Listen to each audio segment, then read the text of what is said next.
ইতিমধ্যে অন্যান্য বিরুদ্ধে প্রতিবাদ করে থাকেন।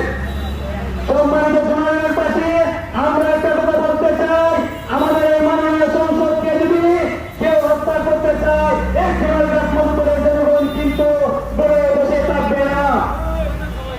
আমরা একটা জিনিস দেখতে পেরেছি, আজকে অনেক দিন হয়ে গেল হত্যার হুমকি দিয়েছে একদল সন্ত্রাসী বাহিনী, কিন্তু আমি একটা জিনিস প্রশ্ন রাখতে চাই পুলিশ বাহিনীর কাছে।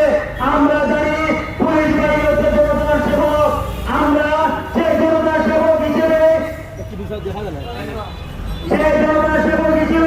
আমাদের সোনারগাছ মধুপুরের মাননীয় সংসদ যে হুমকি দিয়েছিল, আপনারা তাকে আইনের আওতায় আনতে পারতেছেন না কেন?